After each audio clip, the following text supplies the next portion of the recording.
Hey guys, welcome back. Fast Monty's Garage. Today we get to talk about the new GForce transmission brace. This is their Gen 2 product. GForce has been around for ages, it seems, and their Gen 1 product, I'll try and find a picture and put it up.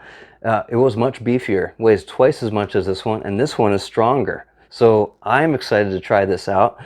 If you missed last episode, by the way, I put in some Ultimate Headers low profile band clamps right off the header into the X pipe. I already have V-band band clamps on the rear of the X pipe. And during that video, I discussed my issue was my exhaust is too low because I have a Tremec TKX. I used to have a TKO. It's the same problem. The transmission sits lower. That brings the headers at a lower angle, and I'm scraping almost everything.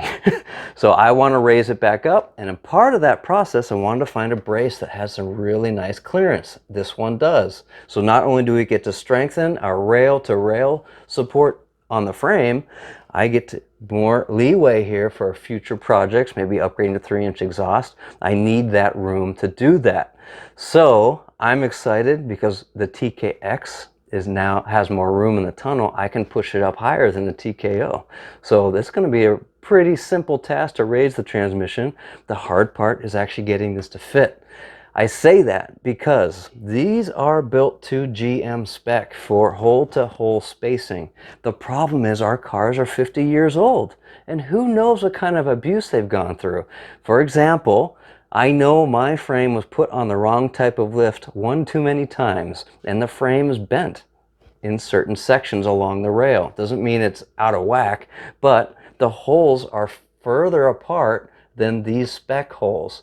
So we're going to have to make some modifications to my frame. Now, one of the tricks, this system comes with 7/16" bolts or 1/2-inch bolts, depending on which one you get. You can actually downsize the bolts to like a grade 8 3/8" bolt, which I'm going to do. That saves you a little bit of room, but we're probably going to have to open up those holes a little bit. And if you want to keep the 1/2-inch bolts, you're definitely going to have to open up your current holes. So, that being said, let's get the old transmission brace out and do a side-by-side comparison to show you guys the differences. And if you haven't done so, you're going to have to pull your exhaust. I know it's a pain in the ass, but you're going to have to do that. Support your transmission with a jack stand, pull that brace, and we can start working on the new brace. Here's a side view. That's the starting shot before we make any changes. This is how much room we have. So the width of a 2x4 plus about 3/4 of an inch, maybe 5/8. But that's what we're starting with. I would love to get another 1/2 inch higher. I think that would be an ideal target. All right, top view first. As you can tell, it's a little bit narrower through the top section. This is the front, this is front, so this is oriented the same way it would go in the car. And you can see the width here for the exhaust path. This is what I had to struggle with on the last video, is my exhaust was bending right here. So I had to move the whole exhaust system back 4 inches.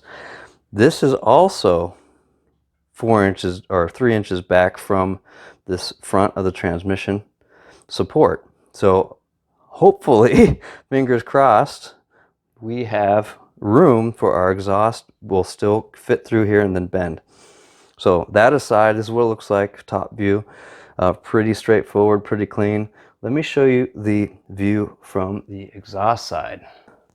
All right, here's passenger side. I have the stock brace, which is in the back, shimmed, so it's sitting on the same height on the frame as the new one. So here's our clearance from the ground, or from the floor, or the deck, I'd say. So it's almost 3 1/4 for the GForce. And 2 3/4 or 2 5/8 at the highest point for the stock brace.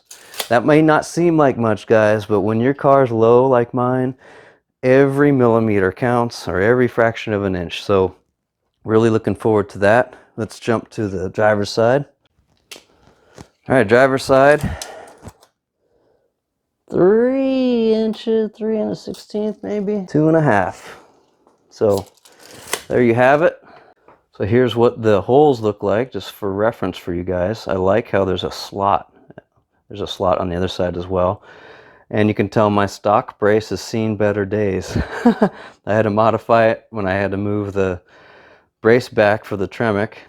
So I had to add a hole and barely on the edge there. So with any luck, we'll be able to utilize these same holes, but if these are a little too narrow, we're going to have to increase the hole size, maybe make a slot in the frame. So we won't know until we put it in.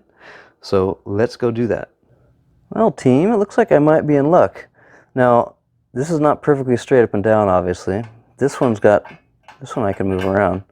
But it's like this on both sides. So I'm actually going to try with my 3/8 grade 8s and washers. I'm going to try and tighten down both sides and see if it is able to straighten itself out, or I can get a good firm seal. I'm going to be looking for the fit on the flange to make sure it's all the way across.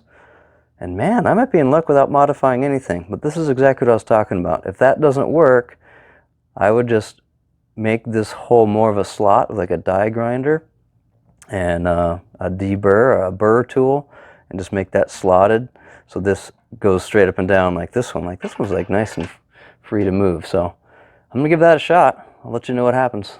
That totally worked. Look at that. I'm flush on both sides. Oh man, awesome. And yes, I forgot a washer.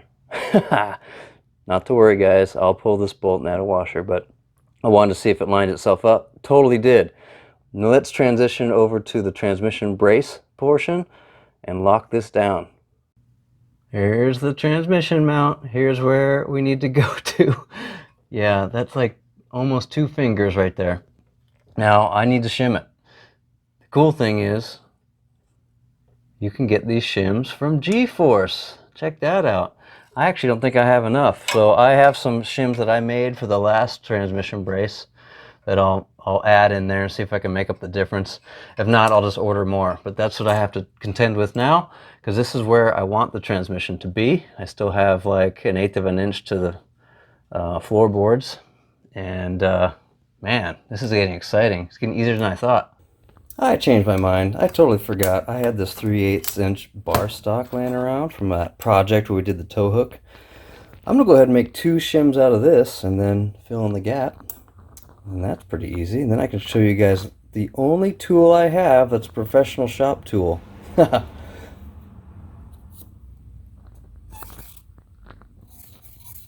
Ha! No, this is not my professional shop tool. This is actually a cool product from Swag Off-Road. It converts a pipe cutter. So this is DeWalt. Also fits Milwaukee's.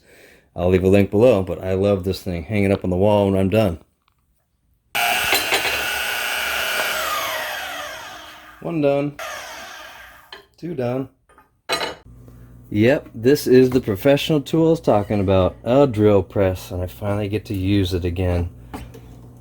Let's get to work. Oh yeah. All right, there we go.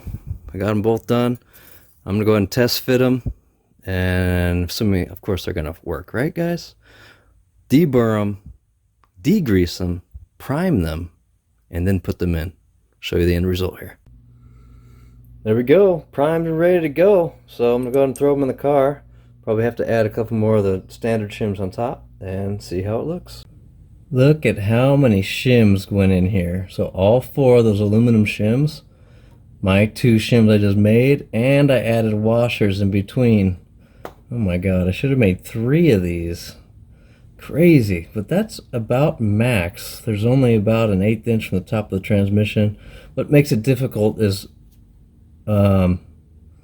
this is the brace is not loaded, so when you shim it, then you drop the transmission, it loads the brace, so it throws off your measurements. But this 2x4 right here is what I had it. I can still squeeze it in here, which is good because that was my original support that I was measuring off of. So that's awesome. Let's go ahead and take another side view and see what our post measurement is. All right, guys, what did we have before? Like 3/4, 5/8 of an inch. Now we have 1 inch. That is awesome. That makes me happy. So next step, I got to put the X pipe back in, and I'm still worried about this back edge of the brace to see if we make that turn. It better, because oh my god, more welding. X-pipe fits. Oh my God, look at this. I can put my whole hand in here. Crazy. That means I can upgrade to like a 3-inch exhaust. I could raise the transmission even more if I wanted to, but I would have to do a tremendous amount of tunnel cutting. I don't want to go down that path again. As you guys know, I did that with my TKO. For the shims, I called Silver Sport, my favorite team to work with, and talked to Shane again, of course, and they have a taller mount I can get from Energy Suspension. It's a 2-inch tall mount that gives us another 3/4 of an inch of shims we can remove. I'm actually not comfortable with this amount of shims. They also have billet shims you can get. So I'll leave a link to Silver Sport below, but call them if you ever have any questions. And if you guys don't know, that's where I got my TKO originally, and that's where I got my TKX. Fantastic team to work with. Now, as far as the GForce brace is concerned, I'm super excited. I love it. The hole-to-hole spacing, in case you're wondering, is 53 5/8 inches. When I measured my hole-to-hole spacing from left to right, was 54 inches. That's why I was concerned. I thought we had to do some modifications. Luckily, the 3/8 inch grade 8 bolts did the trick. Super excited. I used 2 hardened fasteners on top to cover the 5/8 inch holes, and it can go from there. So give GForce a call, look up their products, and you guys know the drill. Until next time, build them fast, drive them faster. See ya.